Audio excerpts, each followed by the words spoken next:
بسم اللہ الرحمن الرحیم۔ ویلکم ٹو مائی چینل علم اور تعلیم۔ آج ہم غلام عباس کے افسانہ اوور کوٹ کے بارے میں پڑھیں گے اور اس کے خلاصے کو جانیں گے۔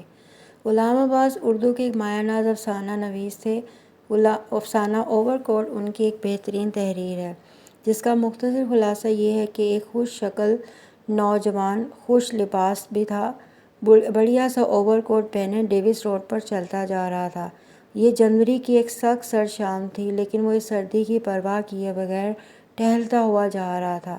راستے میں ٹیکسی اور تانگے والوں کو نو تھینک یو بولتے ہوئے اپنی طبیعت کی شوخی کے لیے اپنی ہی دھن میں مگن تھا۔ کبھی وہ سیٹی بجاتا، کبھی جھوٹ موٹ کی بال کرواتا اور راستے میں چیرنگ کراس کے قریب کھیلتے ہوئے بچوں کو دیکھتا ہوا آگے بڑھ رہا تھا۔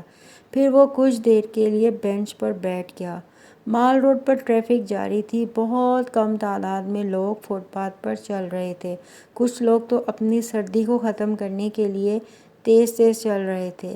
وہ ان لوگوں کو غور سے دیکھ رہا تھا۔ نوجوان نے وہاں بیٹھے بیٹھے سگریٹ والے سے سگریٹ لیا اور آدھا پی کر بجھا دیا، پھر مال روڈ کے پاس فٹ پاتھ پر چلنے لگا۔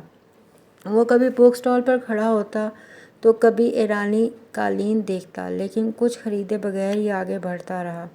اتنا چلنے کے باوجود بھی وہ حشاش بشاش نظر آ رہا تھا۔ اسے راستے میں ایک نوجوان جوڑا چلتا ہوا نظر آیا۔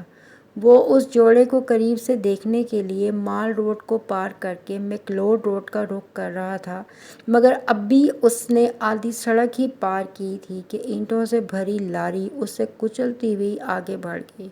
اس کو ہسپتال پہنچا دیا گیا۔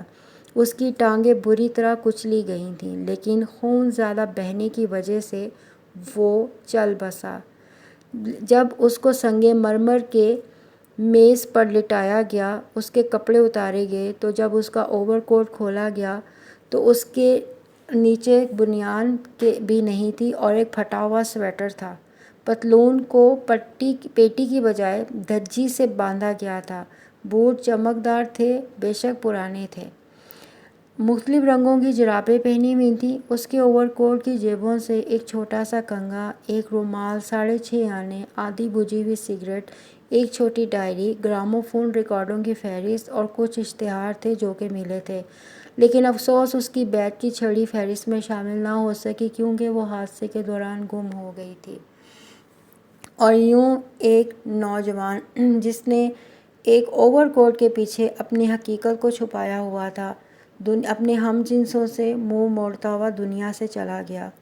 اس میں ہمیں یہ بھی بتایا گیا ہے کہ انسان اسی طریقے سے اپنی زندگی میں آگے کی جانب بڑھتا ہے کہ جب وہ اپنی اصلیتوں کو چھپاتا ہے۔ لوگ اپنے دکھوں کو اسی طرح چھپا کے خوشیوں کا لبادہ اپنے چہروں پر چڑھا لیتے